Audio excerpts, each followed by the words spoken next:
Hello friends, வணக்கம் and welcome to my favourite recipes Tamil.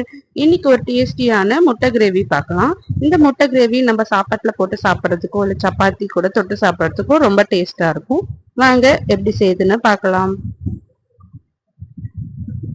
கடாய் வச்சுக்கலாம். அதில் ஒரு டேபிள் ஸ்பூன் எண்ணெய் ஊற்றிக்கலாம். ஒரு ஸ்பூன் மிளகுத்தூள் சேர்த்துக்கலாம். அரை டேபிள் ஸ்பூன் மஞ்சத்தூள் சேர்த்துக்கலாம்.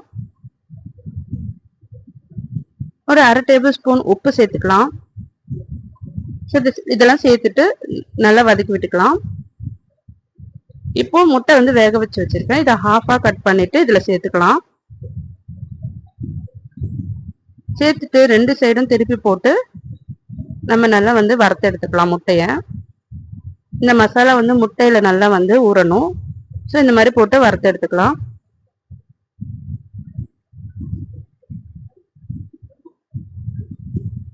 நல்லா முட்டை கலர் சேஞ்ச் ஆகணும். இந்த மாதிரி கோல்டன் ப்ரௌன் ஆன அப்புறமா எடுத்து தனியா வச்சுக்கோங்க. இப்ப அதே கடாயில இன்னும் கொஞ்சம் எண்ணெய் ஊத்திக்கலாம்.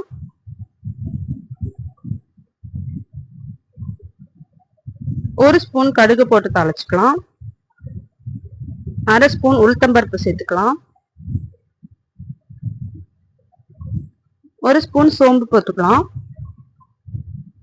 இதெல்லாம் போட்டு தாளிச்சுட்டு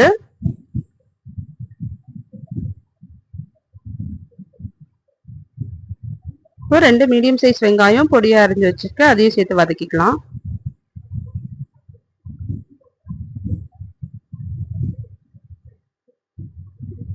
வெங்காயம் நல்லா வதங்கணும்.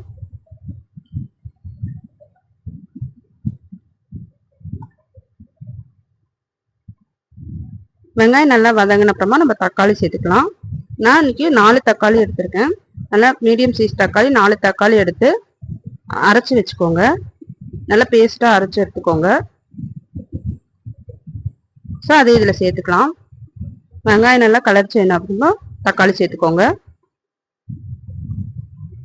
தக்காளி சேர்த்து ஒரு 2 நிமிஷம் வதக்கி விட்டுட்டு நம்ம மசாலா சேர்த்துக்கலாம்.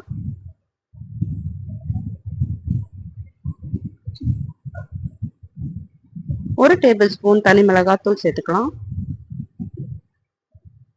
2 டேபிள் ஸ்பூன் நம்ம வீட்டில் இருக்கிற குழம்பு மிளகாத்தூள் சேர்த்துக்கலாம்.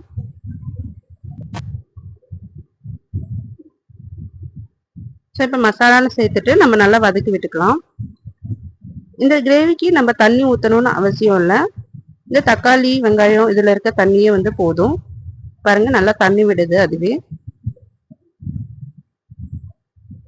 இது ஒரு 5 நிமிஷத்துக்கு நல்லா கொதிக்கட்டும். இதுக்கு தேவையான உப்பு சேர்த்துக்கலாம். பாருங்க இப்ப நல்லா கிரேவி திக்காயிருச்சு. இப்ப நம்ம வறுத்து வச்சிருக்க முட்டையை சேர்த்துக்கலாம்.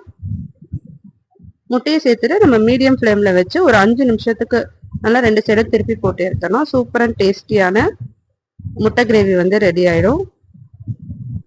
இந்த கிரேவியை நம்ம சாப்பாட்டுல போட்டு சாப்பிட்றதுக்கு ரொம்ப டேஸ்டா இருக்கும். சப்பாத்தி கூட தொட்டு சாப்பிட்றதுக்கும் ரொம்ப டேஸ்டா இருக்கும்.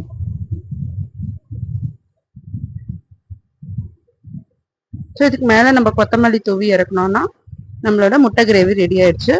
ஸோ நீங்களும் ட்ரை பண்ணி பாருங்க. ட்ரை பண்ணிட்டு எப்படி இருந்ததுன்னு கமெண்ட் பண்ணுங்க. இந்த வீடியோ பிடிச்சிருந்ததுன்னா நம்ம சேனலை சப்ஸ்கிரைப் பண்ணிக்கோங்க, லைக் பண்ணுங்க, ஷேர் பண்ணுங்க. தேங்க்யூ ஃபார் வாட்சிங்.